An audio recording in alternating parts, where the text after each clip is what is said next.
STM GKGS centre, आप सभी विद्यार्थियों का एसटीएम जीकेजीएस सेंटर में स्वागत है। तो हाँ दोस्तों, आज को सेशन को सराहनीय अंदाज में स्टार्ट करना चाहेंगे। मुश्किलों से भाग जाना आसान होता है, मुश्किलों से भाग जाना आसान होता है, हर पहलू जिंदगी का इम्तिहान होता है।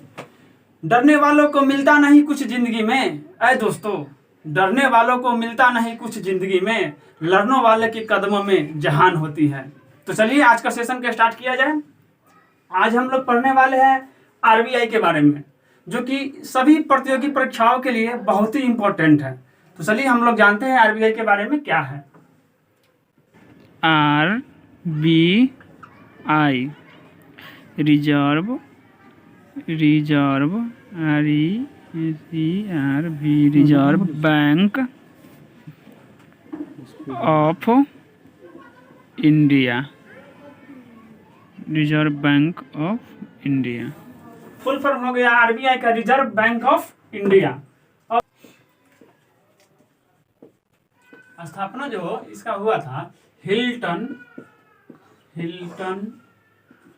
यंग कमिटी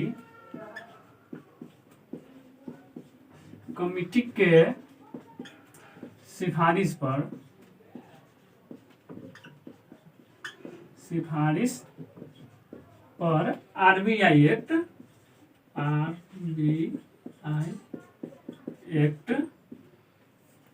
1934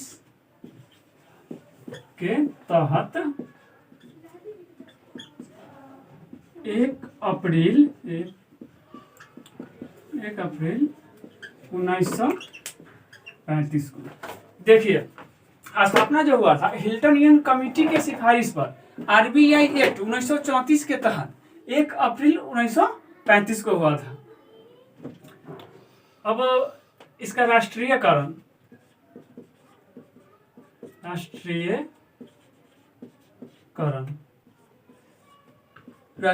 वर्ष 1949।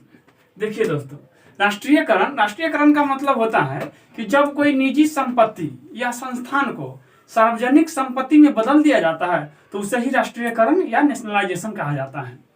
तो अब देखिए, हाँ ये बात देखिए, यहाँ 1 अप्रैल 1935 को आरबीआई का स्थापना हुआ, मतलब कि इसका जन्म हुआ। तो ये आप लोगों के लिए एकदम वीवीआई हो सकता है। एकदम वीवीआई मतलब मान लीजिए एकदम जहर है आप लोगों के लिए।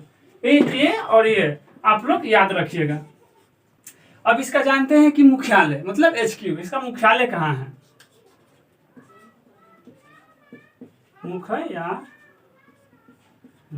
इसका मुख्यालय दोस्तों मुंबई में है। इसका मुख्यालय आरबीआई का मुख्यालय मुंबई में हो गया। अब देखिए, जो क्वेश्चन क्या पूछा जाता है कि आरबीआई का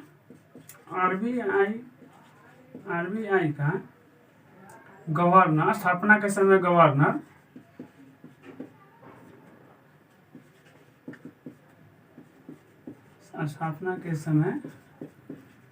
गवर्नर पूछेगा कि आरबीआई की स्थापना के समय गवर्नर कौन था? तो ये गवर्नर हो गया आसबॉर्न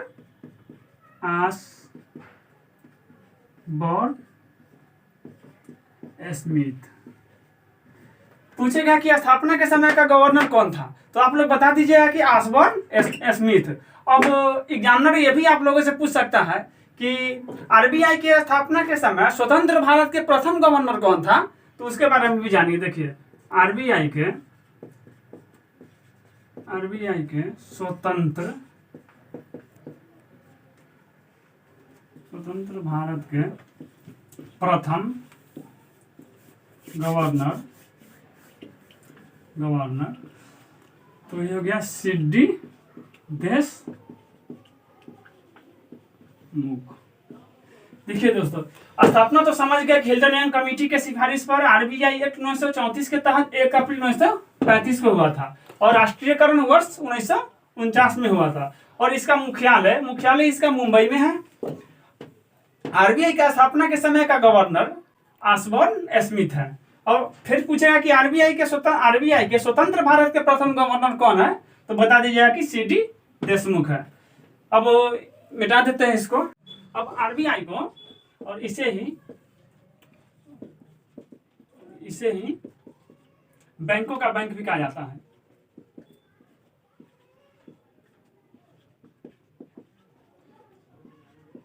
बैंकों का बैंक भी कहा जाता है। आपसे सीधा सवाल पूछेगा कि केंद्रीय बैंक किसे कहा जाता है, तो आपको 4 ऑप्शन दे देगा, 4 गो बैंक का नाम दे देगा और पूछेगा कि है इसमें से केंद्रीय बैंक किसे कहा जाता है, तो आप लोगों ने बता दीजिएगा कि आरबीआई को केंद्रीय बैंक भी कहा जाता है। फिर पूछेगा कि बैंकों का बैंक किसे कहा जाता है, तो आप बता दीजिएगा कि आरबीआई को ही बैंकों का बैंक कहा जाता है। और एक बात और याद रखिएगा कि आरबीआई के एक गवर्नर और 4 डिप्टी गवर्नर होता है।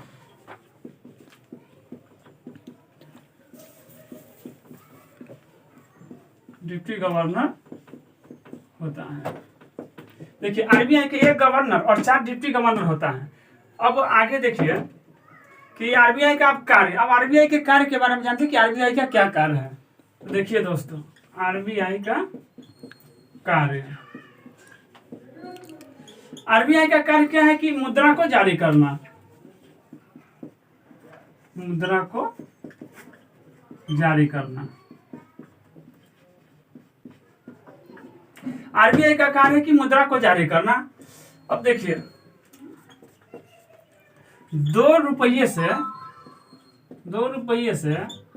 2000 रुपये तक के नोट या सिक्का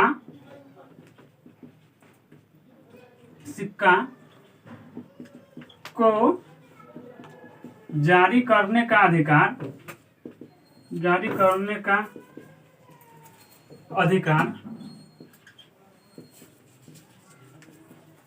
अधिकार आरबीआई के पास है। आरबीआई के पास है और इस पर साइन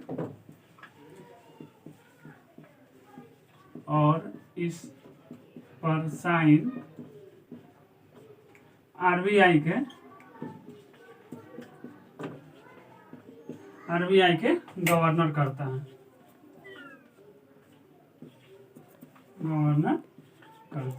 सीधा सवाल पूछेगा दोस्तों कि 2 रुपये से लेकर 2000 रुपये के नोट या सिक्का को जारी करने का अधिकार किसके पास है, तो आप लोग बता दीजिएगा आरबीआई के पास है। तो फिर पूछेगा कि इस पर साइन किसका होता है, तो आप बता दीजिएगा कि इस पर आरबीआई के गवर्नर ने साइन करता है। तो फिर अब ये क्वेश्चन आ सकता है कि सर 2 रुपये से 2000 रुपये तक का सिक्का या नोट जारी करने का अधिकार आरबीआई के पास है, तो 2 रुपये से नीचे सिक्का या नोट जारी करने का अधिकार किसके पास है, तो चलिए वो भी हम लोग जानते हैं। 2 रुपये से कम 2 रुपये से कम नोट, 2 रुपये से कम नोट हो या सिक्का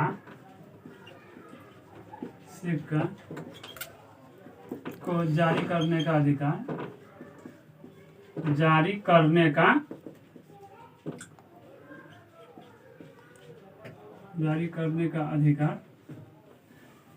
भारत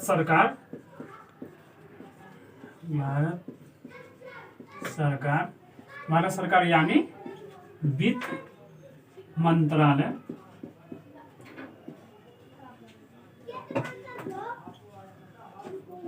मंत्रालय के पास। देखिए दोस्तों, 2 रुपये से कम नोट हो या सिक्का को जारी करने का अधिकार भारत सरकार यानी कि वित्त मंत्रालय जो होता है दोस्तों, वो भारत सरकार के अधीन ही आता है, इसलिए भारत सरकार यानी वित्त मंत्रालय के पास है। अब इस पर साइन, अब देखिएगा कि अब इस पर साइन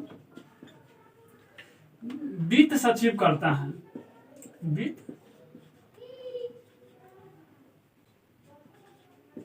वित्त सचिव करता है। बहुत ही इंपॉर्टेंट क्वेश्चन है दोस्तों, ये जहर है, एकदम जहर।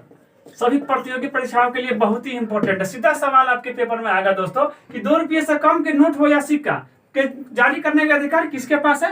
तो आप लोग बता दीजिएगा कि 2 रुपये से कम के नोट हो सिक्का का जारी करने का अधिकार सिर्फ वित्त मंत्रालय के पास है। फिर पूछेगा इस पर साइन किसका होता है, तो साइन बता दीजिएगा कि वित्त सचिव करता, साइन वित्त सचिव करता है। अब देखिए जिसको इसके आगे हम लोग जानने वाले हैं, बहुत ही इंपॉर्टेंट, ये बहुत ही इंपॉर्टेंट होने वाला है दोस्तों, बहुत ही इंपॉर्टेंट। तो देखिए भारत में नोट की छपाई, भारत में नोट की छपाई, भारत में नोट की छपाई कुल 4 जगहों पर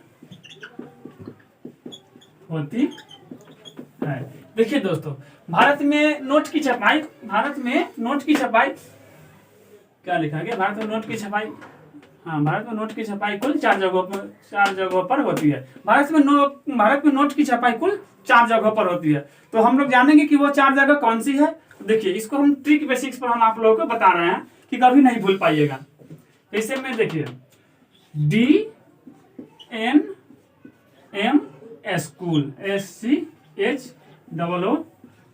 मान लीजिए कि हम लोग DNM स्कूल से पढ़कर पैसा कमाया, मान लीजिए, तो देखिए तो डी से हो गया क्या, देवास, देवास, जो कि देवास कहाँ है, तो देवास मध्य प्रदेश में है, मध्य प्रदेश, देवास हो गया मध्य प्रदेश। एन से हो गया नासिक, नासिक, नासिक कहाँ है, तो नासिक है महाराष्ट्र में, महाराष्ट्र में। और एम से हो गया मैसूर, मैसूर, मैसूर कहाँ है, तो मैसूर है कर्नाटक में। अब स्कूल से हो गया सालाबोनी, सालाबोनी, जो कि वेस्ट बंगाल में है। देखिए दोस्तों भारत में नोट की छपाई कुल 4 जगहों पर होती है। जो 4 जगह ये है, देखिए DNM स्कूल, तो डी से हो गया देवास, देवास जो कि मध्य प्रदेश में है। एन से हो गया नासिक, नासिक जो कि महाराष्ट्र में है। एम से हो गया मैसूर, मैसूर जो कि कर्नाटक में है। स्कूल से हो गया सालाबोनी, जो कि वेस्ट बंगाल में है, पश्चिम बंगाल में है। होशंगाबाद, होशंगाबाद जो कि मध्य प्रदेश में है, मध्य प्रदेश। देखिए दोस्तों होशंगाबाद जो कि मध्य प्रदेश में, यहाँ क्या होता है, यहाँ होता है स्टैम्प पेपर, नोटों की छपाई,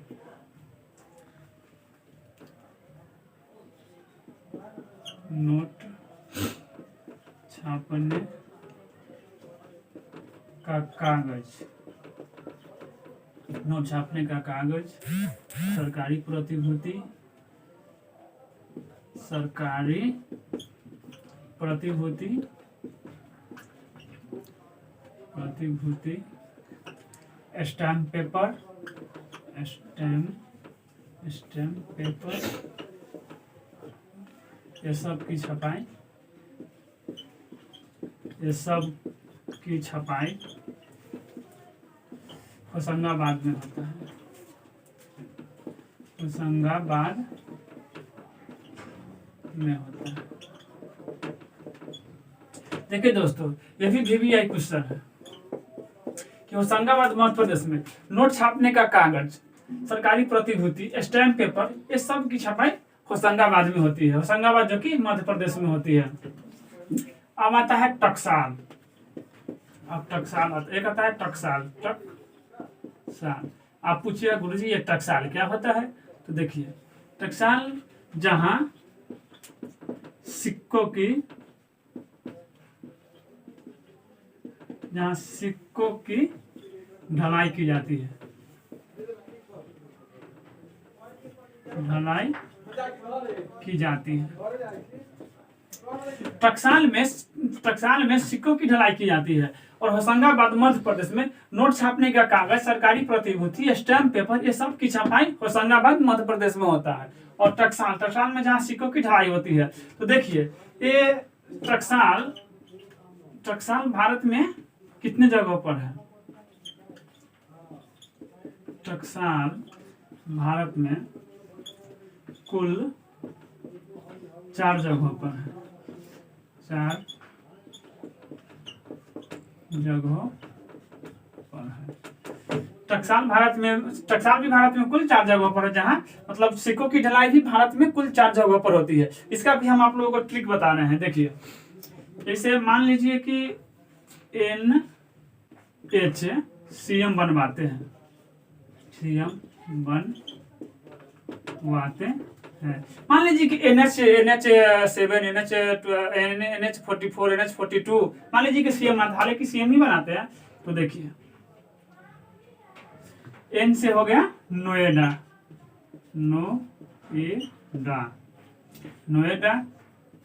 H से हो गया हैदराबाद,